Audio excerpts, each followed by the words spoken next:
So yes, this is that music player, the FiiO M21, which once you put it into this cool case, it ends up resembling a old school cassette player. Rather like my old Sony here. This is an old Sony Walkman, which I got back in 1992, I think it was. I still have the receipt. I still have the receipt for it. Yep. So it's almost ends up being almost about the same size, except cassette players are, well, this is a more lower end cassette player. It's not like those super thin. I think it was Panasonic that made super thin cassette players that were barely bigger than the cassette. But yeah, it has, big protruding buttons and, well, obviously they don't push in as much. You can turn the screen on and off with the power, and it just has your basic kind of cassette style playback controls there. Come on, focus. Show me the playback controls. There we go. And they're nice and clicky, so you can control the volume. It's very cool. But I mean, as a player itself, I mean, ignoring the retro part, if we just get it out of here, it's a standard DAP, or digital audio player. It's like a lot of players of this type. It may not be particularly fancy in terms of like its Android hardware. I mean, it is equivalent to a phone that's from some years ago, and it's not particularly large versus a phone. I don't have an Android phone, so I can't really compare it in size. But it has, if you're wondering, people ask, why would I buy one of these things? Why do people buy these things? Why don't you just use your phone? And the simple answer is that if you want to play music and for any reason whatsoever not use your phone, you buy one of these things. But it does things that your phone cannot do. And it has a few features, software and hardware, that your phone will not have. And they're just pretty much are not phones that, not anyway modern, full, modern hardware or modern Qualcomm chip phones that have these features. So in terms of like, there it has your usual playback controls. There's play forward and backwards, and it has a volume button and a power button, but it has a custom button. That's something your phone usually doesn't have. And it has what's called a desktop mode, and well, there's a hold button so that it disables the screen and those buttons as well, which is probably something that you don't tend to have inside your normal player. And it has, well, a dedicated music app as well. But then if we look in the settings, it becomes, well, somewhat more obvious. One of the things you can do is it has 5 different modes it can run in. So you have in Android mode at the moment, which is, your normal Android.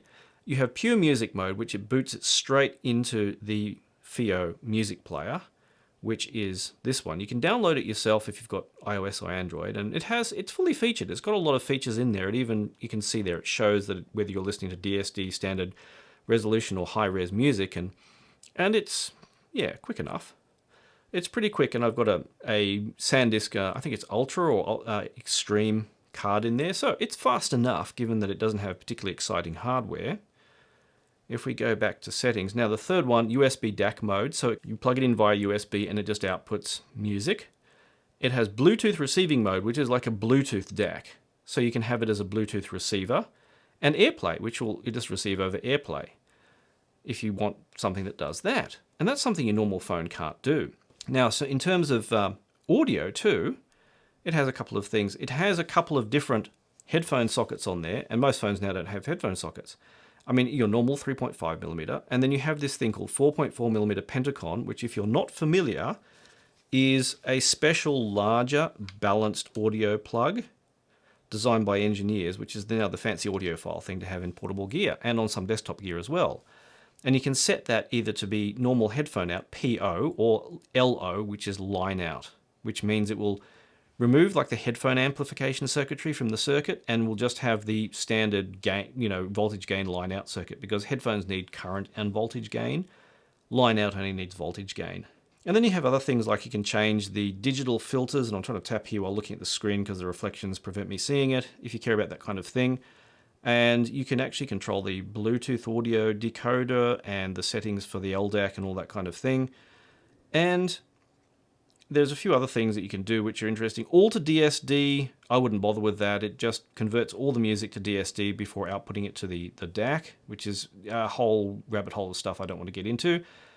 And you can even have volume control on or off at the USB out. And one of the things this does specifically, which a lot of phones can't do, or what modern Android is supposed to be able to do, is give you bit perfect output at USB or to whatever audio device you have connected, if any, in this case, built into the DAC, well, then built into the device itself. And that's really important for if you're an audiophile, you're getting high res. And the problem, Spotify has with its lossless is that the output usually isn't lossless. It's still lossy because it's not bit perfect output because they haven't upgraded their software to do this correctly. And there are other things like auto pause with, when headphones are disconnected. And this thing called DAC, DRE, which is an issue to do with the DACs inside this. You can search about that and read up about it. You can switch that on or off. I don't consider it a particularly big deal for this. I'd rather talk about the main functions because that's what you're getting this for. It has some other cool stuff in there. It will show the sample rate, which isn't showing at the moment because I'm not playing music. You have dark theme, of course, usual kind of stuff, night light, screen timeout, and font size and display, your usual Android kind of stuff. But what you do have, of course, is this cool cassette display mode or tape mode theme. Now, actually, there are more than just the tape mode theme. If I load it up, you'll see a couple of different things here. You saw cassette mode when I put it in the case. They also have now, they've updated the firmware to have 8 different cassette themes. This is pretty mad. So actually you can decide which theme you like best. And then, once you've selected it, I actually like number 7. Where are we? Here. And then you can either run it, either from the home screen has an app to run it, or when you put it in the case. So you don't need the case necessarily to run this mode. And then you want to get out of it, there's a little escape thing there. But it has, if I get back in here, Spectrum themes, a couple of those, and VU meter themes. And if you've just seen that FiiO just released a DAC with VU meters on the front, so if you want to see that review's coming up too, you can do that. You can have it run VU meters instead of the old cassette thing. The cassette thing is cool, but VU meters might look cooler for you. We'll see. And that actually was a feature that they put in the K15 and K17, which I reviewed recently, having a little VU meter option there for playback. So that's something your phone can't do. Well, I mean, someone could make an app to do it, I suppose, but still, most of the rest is standard Android. And what if we want to probably jump down to relevant things which are unique to this? We'll give a quick about device so you can see what's in there. The significant thing is that it has 4 Cirrus Logic DAC chips in there. So it's got some pretty serious audio hardware, even if the old Snapdragon 680 in there is not particularly exciting. And a 4,000 milliamp battery and a totally exciting 750 by 1334 4.7 inch screen. Yeah, that specs are not particularly exciting, but I mean, it's designed to be relatively small, not as big or wide as a phone. So it's designed to play back music again. So as a dedicated music player, if there's any reason that you need to have something that is not a phone, or you don't want to use your phone, you have that. Speaking of that, now it's not called the same, it has a different name now, but if I find it in here, I think it's in global, it has a really cool feature called auto power on when USB is connected. This used to be called car mode. So imagine it was designed to say stick in a car, and then whether the USB is connected into the power, or you receive power, then it will automatically power up. And then when USB power is lost, after about 30 seconds, it'll power down. So the idea was you'd plug it into a car or somewhere, and then when your system or your car or whatever powered up, it would power up with it. So it wouldn't drain the battery when you're not using it. You wouldn't have to plug it in and unplug it every time. So that's a really cool feature. That, again, your phone doesn't have. I mean, it could, but it just doesn't have.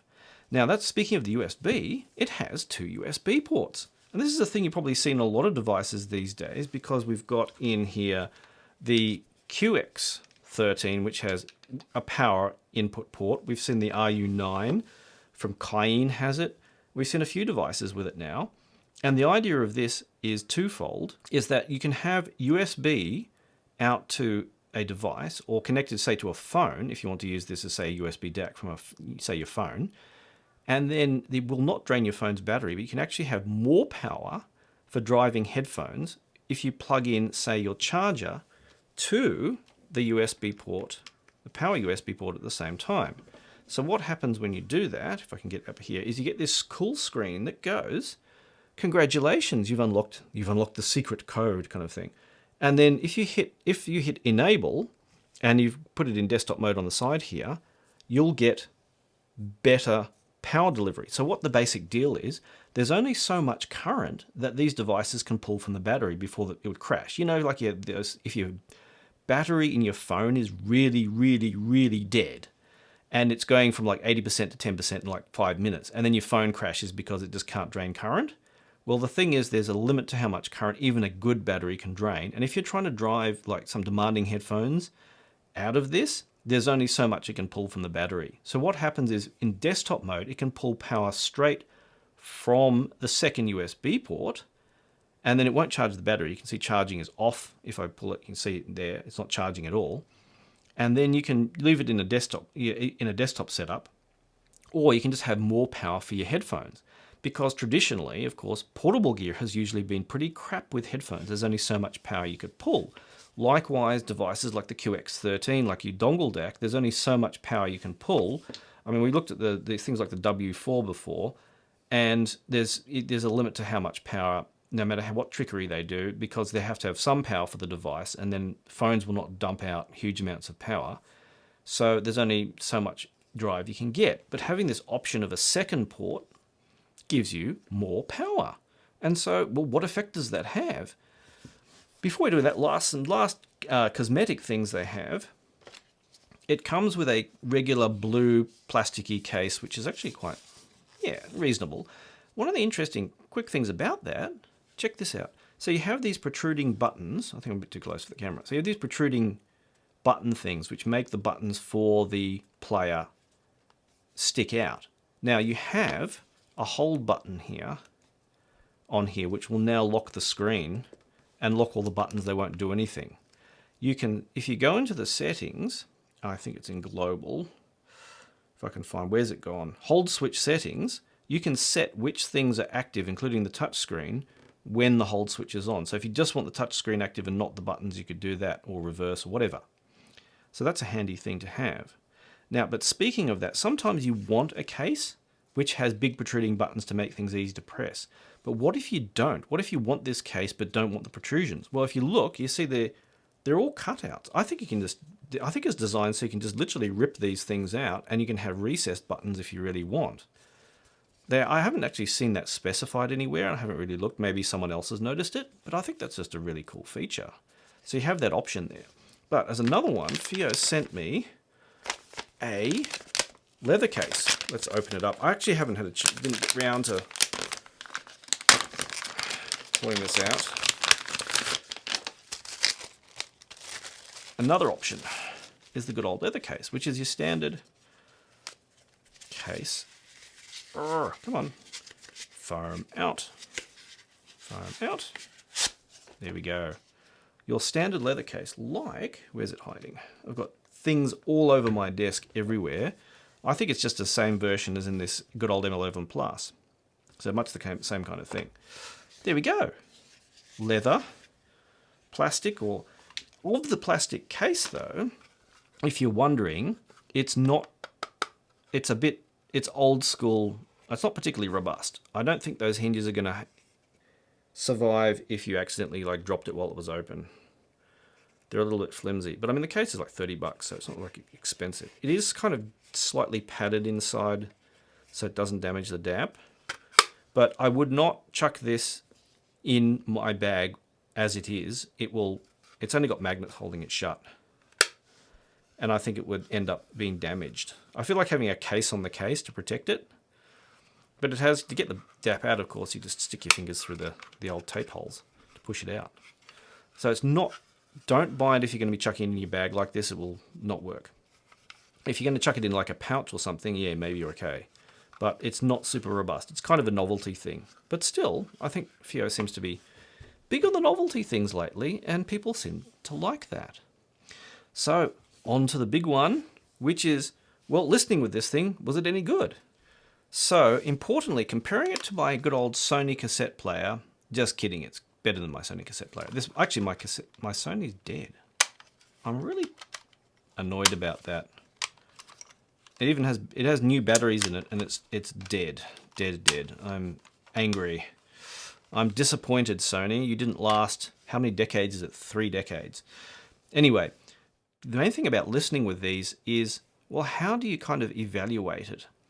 The main thing is it's going to make most of a difference comparing it to, say, some other gear like this M11S, or maybe the M11 Plus, which I just showed you, or something else, or actually QX13. But mainly on its own, it's actually a really nice little unit, and it's nice sounding, and it's easy to listen to. Okay, what the heck does that mean? I'm going to be super nitpicky about all the fine details of the sound, but if you're someone who, like, let's say you're just going to connect something like these, got an AC55, some Aune, which they just sent me. These are mad little 40mm driver headphones, ear clip headphones. If you're going to be listening with just these things, you don't need the rest of this video. It's going to be fine. For those who are going to be a little bit more maybe nuanced, if you have nicer earphones, and FiiO sent me some FX17s, which are coming up. I have my good old Solaris, Critical's favorite headphone. Can't resist that jab every time. He's cool with it, I'm sure. And of course some other devices, but I'm going to compare with. But I mean, if you're going for a little bit more demanding, then maybe some of the little subtleties of the difference between, say, this M21 and the M11S, and I've got the good old, since we've got 4 Cirrus Logic DACs in there, I've got something else with 4 Cirrus Logic DACs in there. I can compare this W4 from Luxury&Precision. It looks ridiculous with this big fast gear USB cable on it. That's another story. Well, and of course there's desktop mode. So probably the general sound impression I have of it as someone who's listened to a lot of gear is it's a little bit soft, it's a little bit forgiving, and easy to listen to. It doesn't have a great deal of nuance about, fine sound quality nuance coming through. So I was listening to good old Melissa Etheridge was last, which is probably a good example. Gone back into the good old classics for these things. Why am I in desktop? What the heck? Stop that. Anyway, I've gone back to some of the good old classics. I've got a whole playlist of just classics like this, which have come up, which I've been listening to, and some of them are really great. Maybe not the most nuanced music out there, but it actually did a good job of helping me understand the difference between, say, the regular mode and plugging it in via USB and using desktop mode. So slightly forgiving, slightly soft, but generally easy and enjoyable to listen with. But I did notice that, there's a little bit of subtle nuisance not quite there. Now, for most of my testing, of course, I used IEMs. Now, IEMs with FiiO gear are excellent. So you put it in low gain mode, you have even very sensitive IEMs, you're going to be fine. Essentially no noise, even playing a file of digital silence. All the way through all types of headphones, it actually did a pretty decent job. But to put some demand on it, I tend to use headphones that are fairly reflective of the capabilities of a device. And that's, if I get them in camera here, the good old E3s from Dan Clark Audio. Now, these headphones you can drive them out of portable gear, but they're a little bit low impedance. I think it was 13 ohms, and that means that they could do with a bit of current. And they're also a little bit insensitive, which means they require a little bit of voltage. And the total of that means they require a bit of power to get going, and they do really reflect the capabilities of gear I plug them into. And they do sound fantastic if you do have high-end gear, even though they're not the most high-end headphones out there. I tend to find them good for evaluation, and I enjoy listening with them too. So that's where I did most of my evaluation of, and it really helped me understand the difference, again, between the regular mode and the desktop mode. So in that, I did some comparisons to other gear. Now, being that this is, slightly soft, slightly forgiving, let me just talk a little bit about DACs. Now, some people go, oh yeah, all DACs sound the same. Well, maybe. I'm super sensitive to sound. I'm super sensitive to a lot of stuff. I'm super sensitive to changes in environments, rooms, everything. I notice a lot of things people don't. So other people who are like, okay, I tried this high-end gear and it didn't do anything for me, fine. There is no problem with that. It's just who I am, and I'm the kind of person who'll go, nah, the cymbals don't sound right in that, or that doesn't sound like piano. I'll nitpick the tiny things. So what I'm saying here is a little bit too nitpicky really for something in this price range, but for people who are curious about how it performs, I want to give you an idea. So this first comparison I did was with the good old W4 from Luxury&Precision. And this again was they call it their own DAC, but it was obviously when someone X-rated 4 Cirrus Logic DACs combined. And manufacturers combine DACs in series, or parallel, I should say, to improve the linearity of the output, to improve the quality of the output. And this was an old school thing, but it's interesting to do it with 4 phone DACs in this, and the result was excellent. Now, it is basically similar-ish sounding, but generally more clear than the standard mode from the M21. Generally, volume matched once I'd got that done, which I do with a 1 kHz sine wave through headphones and through a measuring device, then I found that there was a little bit more clarity out of the W4. Not a surprise given it's about $500. It should be. So, which is more than the whole DAP that you have here. Now, of course, we have the M11S, and that has ESS DACs. Now, I tend to have a way of describing DACs as being like, if you have, say, in your living room, if your coffee table is made of different materials or a different shape, it is going to affect the atmosphere of the room very subtly, and that's what I call the effect of different DACs. So I tend to think of ESS as being like having a metal coffee table. It's a little bit kind of sharp and a little bit maybe, it has that kind of presence and that a metal device does. Whereas I tend to think of AKM DACs as being like glass, having a glass coffee table. They tend to be not the clearest thing out there, but they tend to be that kind of smooth clarity that you have like out of a clean window, even if a clean window, looking through a clean window at what's outside is not the same as being outside. Then we have burr brown, which you see in a lot of IFI gear. I tend to think of that as being like wood. And yeah, kind of the feeling wood gives. It's kind of organic, kind of, but not necessarily a perfect thing. Cirrus Logic, oh god, I'm going to get in trouble for this one. I kind of think of it as plastic. High quality plastic, but still plastic. A plastic that doesn't feel like plastic. And I'm not saying that as a negative. I still think that the sound is pretty good of here, but it's a little bit kind of forgiving and a little bit, yeah, maybe a little bit, or maybe plastic or rubber, something a little bit synthetic. And that's the kind of the way, the subtle differences I feel. So the M11S, excuse the cracked screen cover on here, my daughter's been using it. That, to me, is a little bit sharper, maybe a little bit clearer, but it could be the kind of setup that's in here. I think they don't use the THX amplification in here. I think they use a variation, actually, in this one of the good old K3 amplification or K, K10 or something like that in here. And it's not quite as resolving as the good old M11 Plus, which you probably saw me pull out earlier to show the case. But it just sounds a touch sharper, a touch clearer than the M21. Still, it doesn't have quite all the features that the M21 does. So I wasn't 100% sure if it was really actually better clarity or it's just the sharper sound from the different hardware setup that's in here.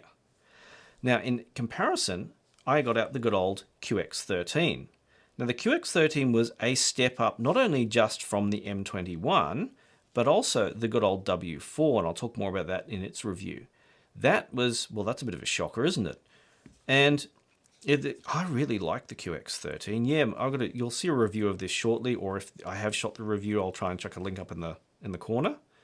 And then this is a real beast of a unit. And that's probably where desktop mode comes in. Desktop mode had an interesting effect where it got louder when I put it on.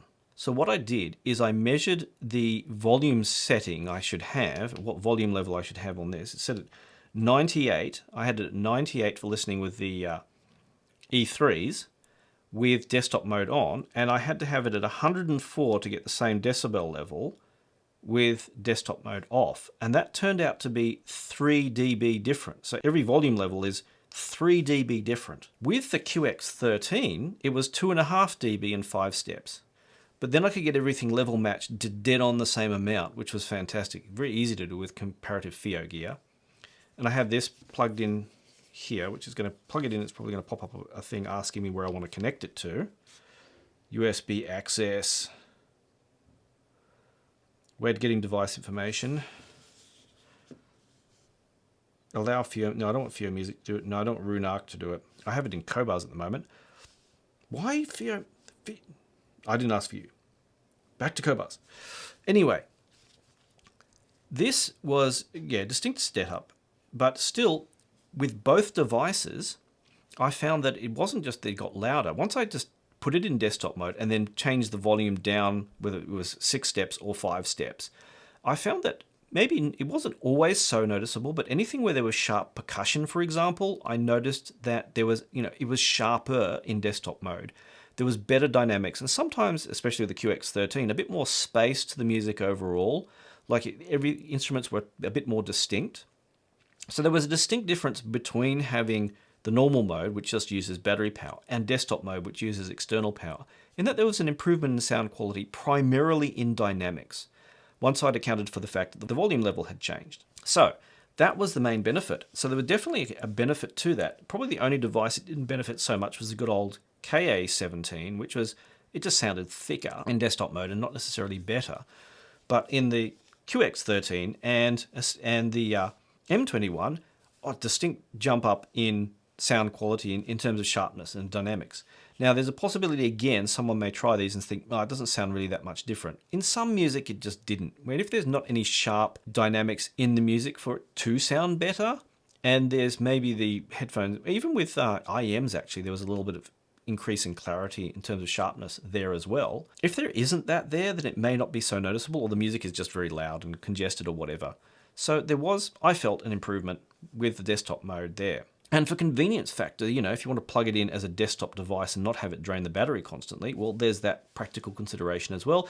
And again, that's not something you can easily do with a phone, not as easily as something which has 2 USB ports in there. So overall, I really like the M21. I mean, it's a cool device once you retro it up, or you can chuck it in a, you know, leather, it has a leather case or the blue case. I mean, as a basic music player, if for whatever practical reason you want or need a music player, then, or you just want the cool retro thing and you don't just want to buy a Snow Sky, you want to buy something a little bit more sophisticated, I really like how this thing sounds just as a basic listening device. Now, as a caution note here, some people ask this because they're confused. They go, if I use Bluetooth headphones with this device, is it going to be better than using my phone? No. All the sound impressions I gave were entirely using the headphone outputs. The headphone outputs are what is affected by the digital to analog converter in this, the 4 Cirrus Logic DAC chips, and whatever amplification circuit is used. Bluetooth headphones have amplification inside the headphones, and they also have the digital to analog conversion inside the headphones and will not be affected by the quality of this, so you will not get a benefit over your phone. The only benefit you'll get in that kind of situation is it's basically not your phone that is playing the music. For whatever reason, the kind of phone you have, like I have an iPhone, that's you just don't have the storage unless you pay a lot of money, or for example, you just don't have a headphone socket.